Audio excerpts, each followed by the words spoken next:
Hello, ladies and gentlemen, it's me again, Insane Gorilla, and welcome back to my channel. Hope you all enjoy well, today's episode. Part 4 of What If Deku was a fallen. I think it's part 4 or part 5, I can't really remember. Hey, sorry. So where we last left off, Deku, Uraraka, and some others were in a recent firefight with the Hive. Got chased the Hive into a foxhole, then almost died. They split up. Well, there was quite a few captains. One of them died with most of his squad. Four other captains, Uraraka for one, all split off in different directions. And they also met a female fallen, which was a former handmaiden to the House House of Stone. And she actually helped out the House of Stone's Kel. And 1 minute. As I was saying, we left off with Uraraka and Deku with one extra captain and his squad. Stopped after fighting through the Hive with one fallen female in tow, which I failed to mention had a kid with her. With Uraraka taking her to where all the female fallen with young Elixni are. As well, Uraraka still talks to her, even though she just got told the former handmaiden of the House of Stone knows her little secret about falling for a vandal, and she's a captain, not a not Kel, not a baron. With Uraraka, well, showing her the way to where all the other females are. Her and, well, Mira, as she calls herself, look over towards, a bunch of children as they crowd around a vandal. They didn't realise that it was Deku at the time, until he turned around. With him walking, well, completely in a different direction. With Uraraka wondering why the children were crowding around him. As she finishes showing Mira the way to, well, a safer location for her and her child. As Mira would say, that one is most peculiar, very distant,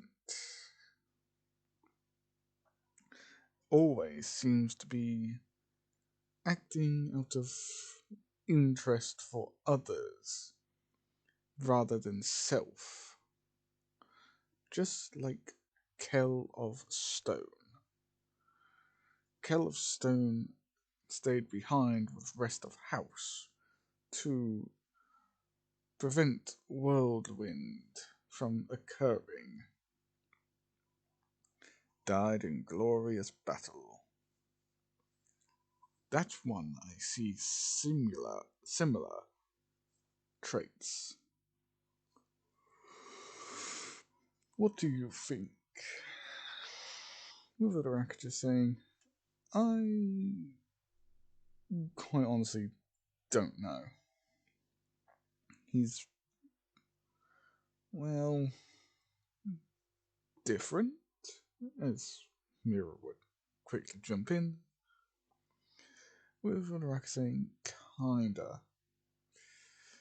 He's always absent minded when it comes to others. he does pick up on quite a few things, but he's not as forthcoming with his ideas. When he thinks that his ideas will risk the lives of hundreds instead of a few, he will not say. I should know this from our time in the House of Red Hearts. He told me one of his ideas would get thousands killed, but he would only say it if the ends justify the means. One time he actually spoke his mind. He didn't want to risk the lives of a small group to scavenge for raw materials to make ether. He would rather risk House's survival to being completely annihilated by House Devil. He was ruthless, but his heart was in the right place. He had ideas, yes, but just couldn't say. With Veronica nodding. As well, they'd go their separate ways, and this is Deku, by the way, as you most probably see. As Deku thinks of some stories, mulls it over, then goes back to the children. With the children saying, "Teach, teach, teach, the vandal's approaching." As the teacher in this classroom would look up to see the vandal.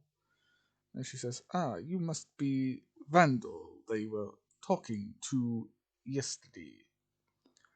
As Deku was just not saying, "Indeed, I came to tell them story about time in the field."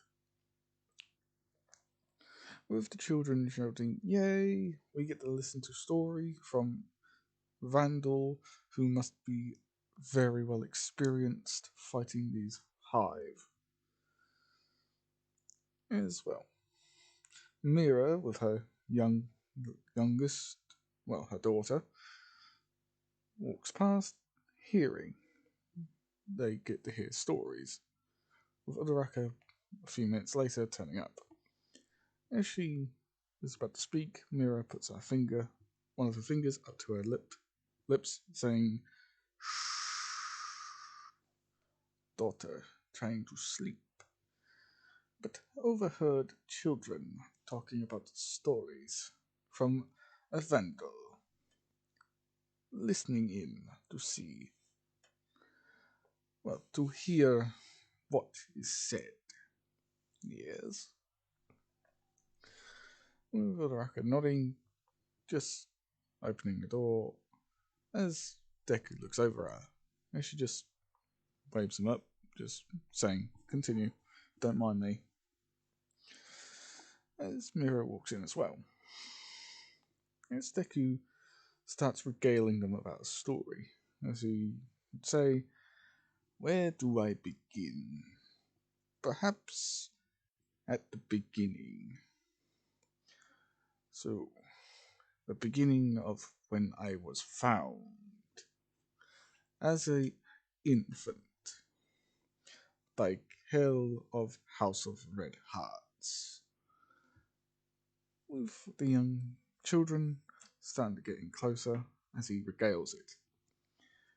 As we skip a bit further in the story, as he would say, "And there we were, fighting side by side with ghouls and non-ghouls, firing our weapons. Side by side with these ghouls, we settled our differences. We put our differences aside to face the hive. As the hive and us would battle it out, to and fro for hours upon end, with these ghouls not really caring about who we were anymore. We were fighting side by side as if we were one in the same. The hive sent millions at us, or what felt like millions. She, in the background, could correct me on that one. It was only a few hundred. Thank you, Captain. As everybody would look at Araka, and she would just say, "What?" he asked. As he would continue saying, "But not only were there hundreds of thrall, 200 acolytes, and 12 knights." As he would make the big motions with his hands. As he would also say, "But we refused to yield. There were children among us, human, thieves, young thieves that were scared to see us at first. But when they saw us fighting side by side with these guardians, as they called them, the adults in their group grabbed the fallen weapons and lined up beside us and fired all at once. Then three more ghouls appeared. One with strength in his legs and arms, as he would sort of throw a punch and lift up a leg, saying, doing the motions of him punching and kicking something. One would stab into a hive and throw the bladed object into another. And one would use electricity coming from her fingers to zap the hive into oblivion. As the kids would get even closer, start crowding around him, as he would regale them with the, acolytes and the knights.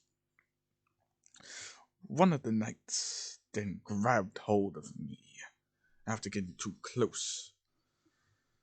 I could not reach for Kakuri. As he would pull his Kakuri out, then slide it back into its holster. As he would continue saying, "We fought hard. We even fought to protect the civilians that were there. But then," as he would pause, "we were saved by House Exile. Not all guardians are bad. Unlike, a bit like this Saint 14, who was a great elixir killer, respected and feared. The Battle of Twilight Gap and Six Fronts taught us guardians are a force of the great machine, and we must always remember to never let our guard down. But when we came here, we fought the hive on equal footing, because we started to realize their tactics. They would throw everything out the window to charge and maul you with their teeth and claws, or even a sword. But the one weakness is always aim for the noggin. As you tap his forehead, easiest way to eliminate them. Unless you're me, you could always go toe to toe with a knight with a sword of your own. As he would again pull out his Kakuri. As the teacher would say, "Alright kids, time to begin lessons. Perhaps Vandal could pay us another visit next time he comes back from duty. Yes? As Deku would just nod, saying, Indeed. Looking forward to saying more in the ways of story for little ones. As he would get up and leave, with one of the children sort of grabbing him, saying, Could we be like you one day? Be big and strong, full of tactics? As he would kneel down and say, Work hard and train well, and perhaps one day we would fight side by side. But remember, little one, enemies are good at hiding where you'd least expect them to be. There's always betrayal somewhere down the line, so never let your guard down. That is also something I learned when I was your age. Now must go. Must get ready for patrol. Shift begins in 35 minutes, yes? As all the kids were saying, oh, but we wanted to hear more stories. Teacher doesn't say anything about stories. As they could just say, don't worry, come back next week. I'll come back next week and give you another stories. As all the kids would just shout, yay, more stories. As well, this the fallen teacher would say, all right, settle down. Thank you, Vandal, for giving them something good to listen to. As Deku would just bow, saying, no problem.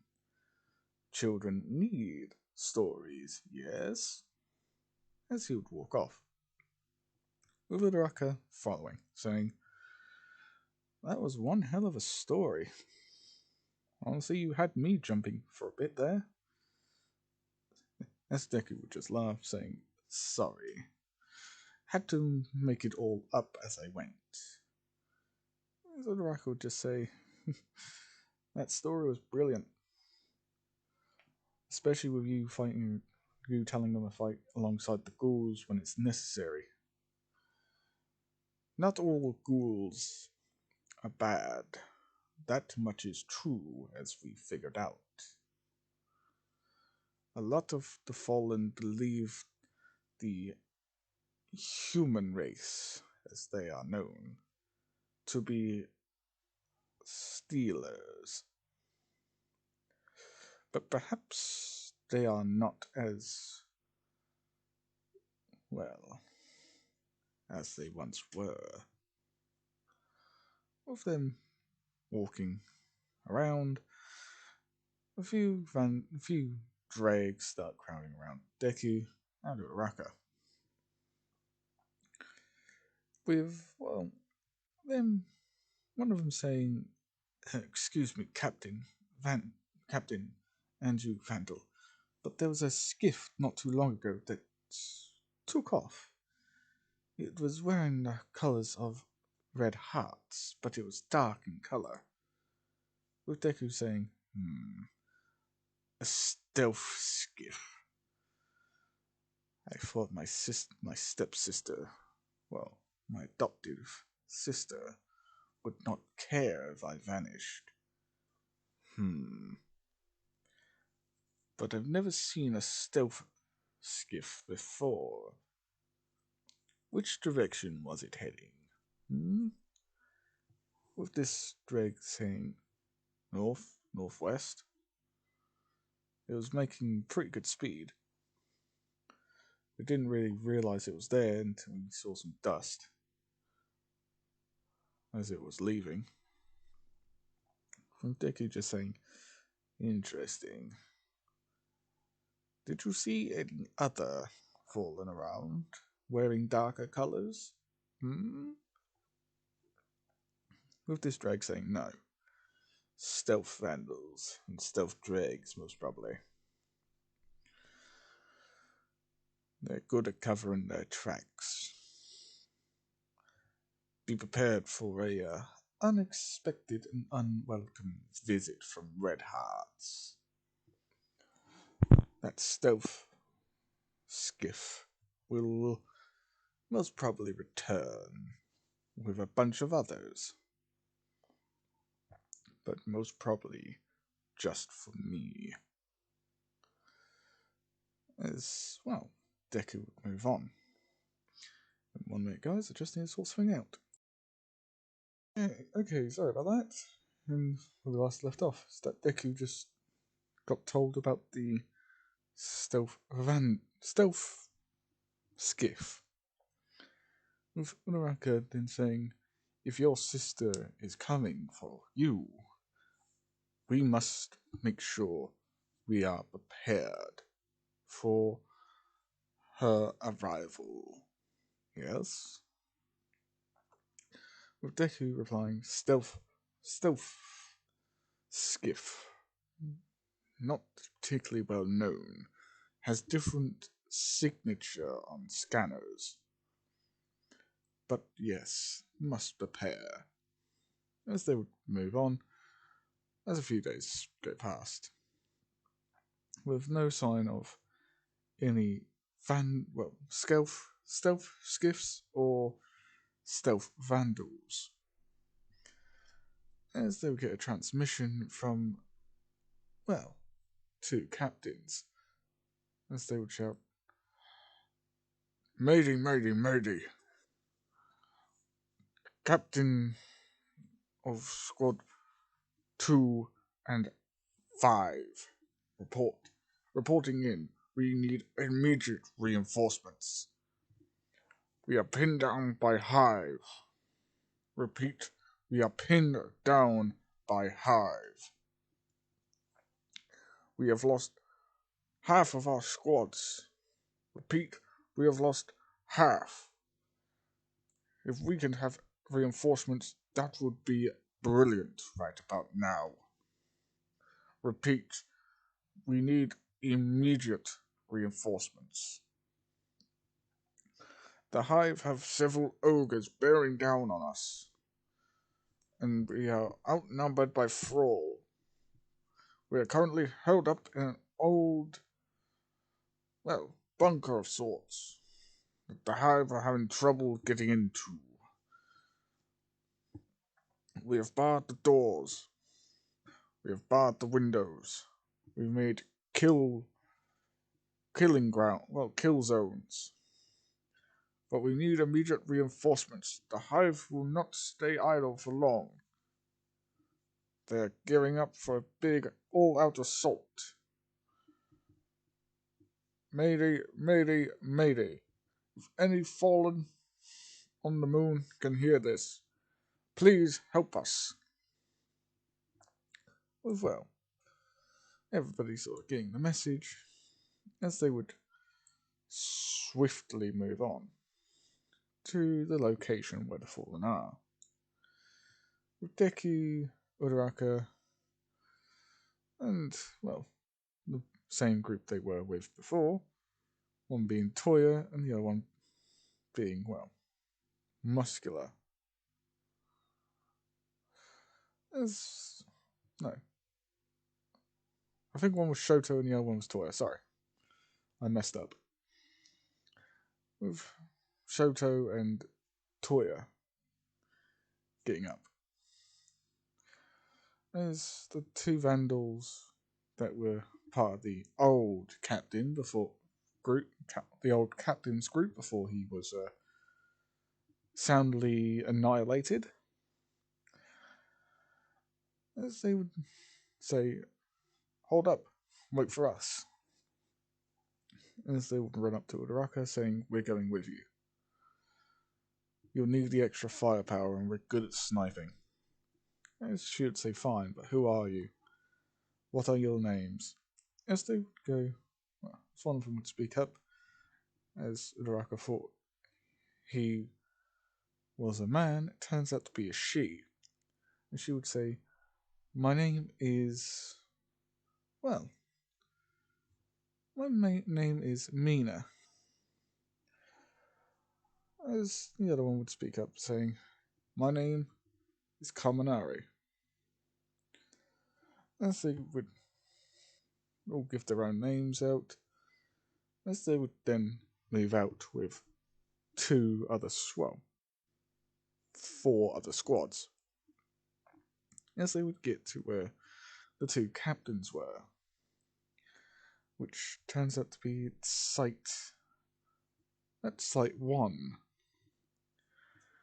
When they get to this Site 1 location, they see a horrific sight. Kill boxes for the hive pouring into Site 1. As the hive would do that, one of them would see Deku and the groups that were with him, as a whole horde of hive would split off and go for them. As Deku would say, we need a fire, just get into a firing line and start laying down cover fire. We need to draw as many as the hive away as we can. With them doing so. And because Deku has a pistol, and his Kakuri, he would, deal with any hive thrall that got too close. With Mina and Kaminari, being a bit quicker on the trigger, sniping several acolytes and several hive knights. As they would, fend them off. Deku shouting at the dregs to keep themselves covered, as the dregs would do so. And Uraraka would order a few other dregs around, shuffling them all around, making sure that there's extra lines of fire. With several of the captains, not several, just one of the captains jumping in front of the hive, sort of having a scatter shotgun, shrapnel rifle, as he would just start blasting. And so I just started blasting. Sorry, that name is getting old. Deku would just shout at the captain saying, Sir, get back here. There's too many hive for you to take on alone. As his group would then start charging forwards, as Deku would shout for them all to stop. It's not safe yet, as they would just ignore him. With the other captains sort of sticking near Uraraka and Deku keeping all their squads intact. As Mina would say, that captain's going to get himself killed with that entire squad. With Kaminari saying, yeah, but it's not like we're in any better positions to do anything, Mina. As they would, continue firing. As Uraraka would actually receive a glancing blow to her lower arm from from an acolyte. And she would pick up her weapon that she was using, which is a rail rifle, and shoot the acolyte in the face. As she would say, we gotta start pulling back. The hive are getting way too strong, getting way too close. And she would shout for Deku, saying, Deku, get back here. Immediately, that's an order. As he would. As you'd say, as you wish, Captain. As she would say, don't say as you wish, Captain, to me. Remember, we're trying to survive, not get ourselves killed. Die with honor and glory sometime later in life, would you? As Deku would just say, sorry, Captain. As he would then open his eyes, well, his eyes would widen as he would just throw his Kakuri. With Uraraka ducking as it would go straight past her, straight into the face of a knight. As she would say, shout, behind us! The hive have gotten behind us! As, well, Mira would say over the comms, saying, warning, you've got more incoming. Not hive, but fallen. Stealth ship class. Red Hearts. Repeat, Red Hearts. As the Red Hearts would actually turn up with their skiffs shooting down and all the hive, forcing them to retreat. As the other two captains that were in Site 1 would appear with what remains of their squads and regroup with Deku and Uraraka and the other captains. As they would say, what side of the factions are those? As Uraraka would say, mine and those two, well, those three form a House Red Hearts, with the traitorous Kell. As Deku would say, my sister has finally arrived. As Mira would say over the comms, saying, get back here quickly. As they would all rush off. As well, they would get back to the main base. As Deku would say to Uraraka and Mira, saying that they must leave soon. If House of Red Hearts brings everything to bear on House of Exile, then nobody will ever be safe while those two are around. While those four are around. With, a Baron walking up saying, which one of you is Deku? And Uraraka, Shoto, and Toya. As, Nina would say, what's it to you, Baron? I see only only friends here. The four you are looking for are no longer around. They went off for patrol. May not be back for some time. So who wants to know? As this fallen Baron would say, shut your trap, female. Bottom feeder, just like everybody else. There's a Kell named, Izumi. She's looking for her step-brother. Her adopted brother.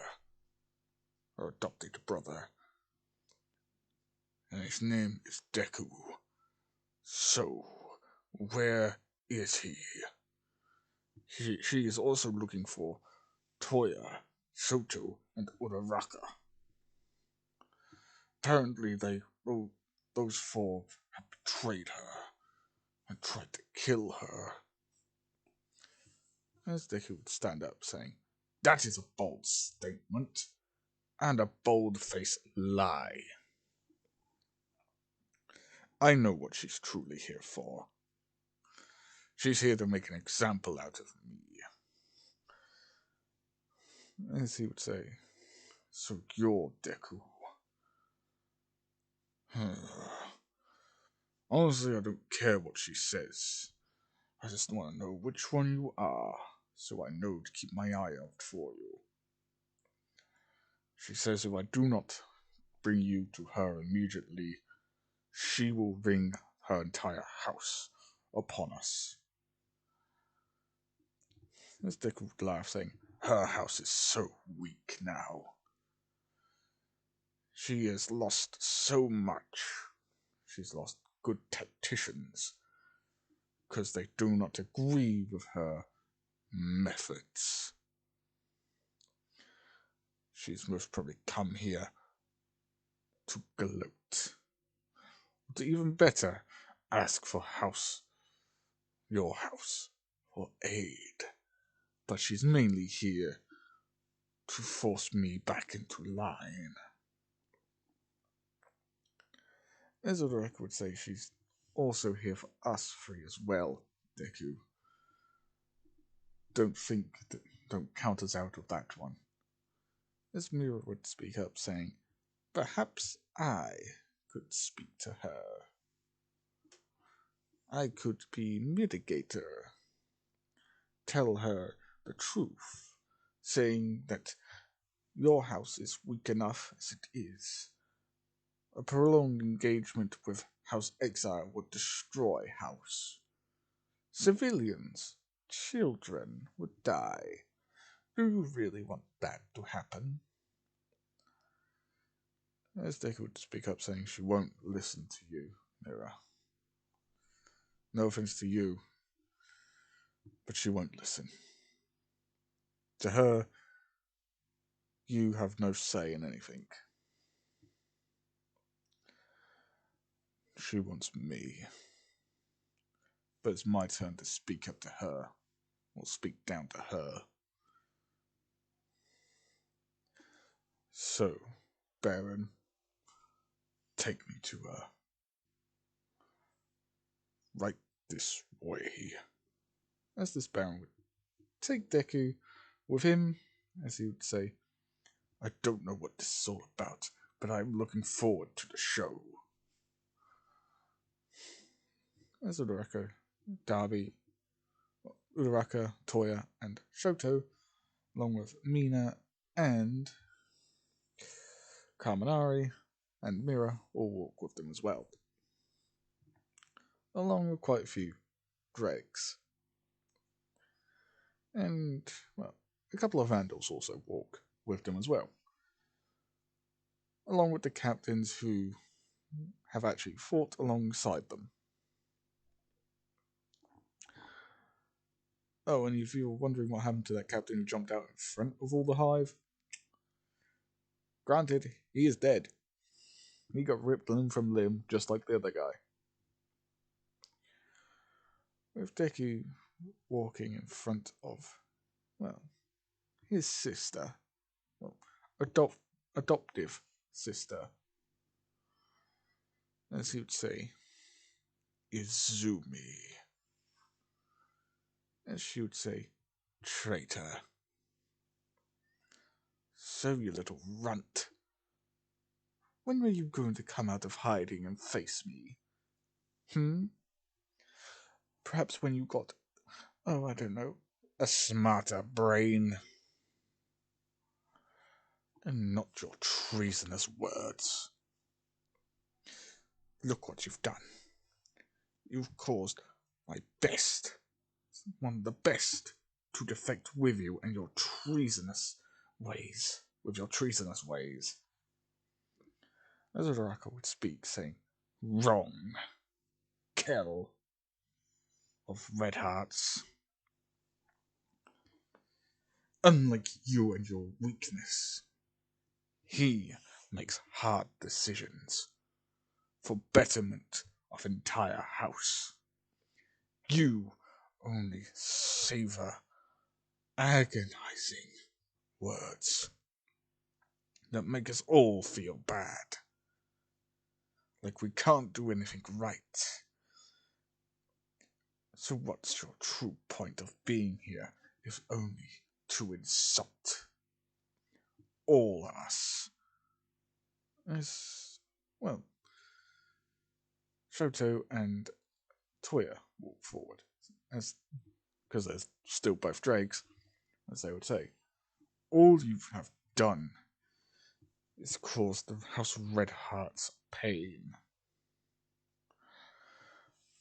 What happened to you not listening to others? Did people finally drill this into your head and get you to come down here yourself to face the face with your own step brother? As Izumi would say, shut your trap, bottom feeders. You're lucky I don't kill you all right now. Yes, Deku would laugh, saying, take your best shot, weakling. You have not even the strength to keep yourself on your feet. If this place was not in zero gravity, you would be falling on your hands and knees. Just like the rest of us would have been. As he would push her, and she would actually fall down. With everybody actually being surprised that Deku actually did that. With Deku saying, now, Kell of Red Hearts, as he would step on her chest, lightly, not crushing her completely yet, as he would look down at her. Look at me, whelp. As he would grab her lower arms, as he would tell everybody to hide the children and cover their ears, as everybody does, as he, with one swift movement, rips her lower arms off, as she would scream, as she would say, traitor, you dare do this to a Kell, to your Kell, to a Kell that gave you everything. As Deku would spit in her face, saying, your mother was the one who gave me a home. Your mother was a true Kell. She could even have been the Kell of Kells with her heart. But you just squandered all that she gave you. She gave you love. She gave you attention. She made sure you were ready to lead in her stead if she was to die or be killed. But all you ever did was bully your way up the ranks, using your stature as the daughter of the Kell to get what you wanted. As everybody would actually hear this,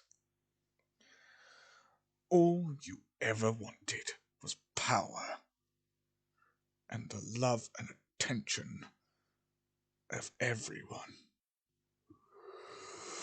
But when you do not get what you want, you resolve to bully them, cripple them, put them near death. It's great if you want to rule with fear, which you didn't want to rule with fear. You don't use fear tactics to get what you wanted. But look at you. Weak, pathetic. I just did this in front of the entire house. Or the squads that you have brought. If whole entire house was here, they would be in shock and horror of how weak and pathetic their Kell is. They would all leave you within a matter of seconds. We, the House of Exiles, hell, even the last member of the House of Stone, have seen your weakness, along with your squads from the former house. from my former house. You have no right to be even called remotely a Kell. That honor fell to your mother, only her. As he would spit once again in her face, as he would say, You have no business here any more. Now leave before I change my mind. Coward, weak, pathetic fool of a Kell. As you fully walk away, as, well, she would call for her vandals and dregs to get her up, as a few of them do, while the others just, well, get back onto their skiffs and wait for her, as she would get on. But before she leaves, she says she will have her revenge on him for this affront. As Deku would turn around, well, Deku would continue walking away but lift up one of his hands and, well, virtually stick up a finger. Think of it as a middle finger. As she would leave,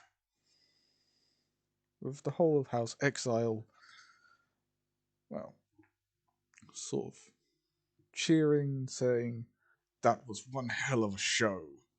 Well, the Baron actually walking up to him and saying, that, well, that was more of a fireworks show than I even imagined. Good job. I think you're now ready for a captaincy.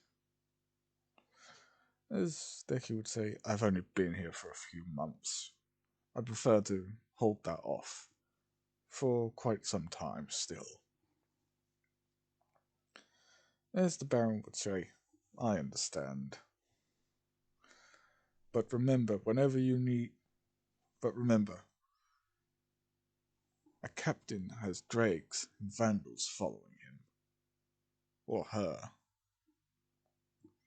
You have one vandal following, well, 2 vandals and 5 dregs following you. If that doesn't mean you're a captain already, then I don't know what will. But remember, you're what you said to us all. A weak-minded Kell does not deserve her troops. As he would walk away, as he would turn around once again saying, have the next week off. As everybody would sort of crowd around Deku to give their praises to him, then go off and do their own things. With Uraraka, well, standing next to him, with Mira, as they would both say, ballsy. That was very ballsy. As Mira would walk away, but Uraraka would stay behind, saying, I never knew she would be that weak. You ripped both of her lower arms off. Clean off. As Deku would say, I should have ended her life here and now. But then I would be no better than her. As he would walk off, as he would say, I'm going to tinker with a few things. Make something new to stand out among the crowd.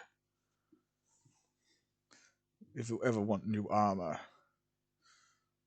come find me, and I'll teach you how to make it yourself. As Uraraka would actually follow, saying, how about I learn it now? so that way I don't have to learn it later on. Fair enough. And that's ending it, ladies and gentlemen. Hope you like, comment, subscribe. See you all in the next one.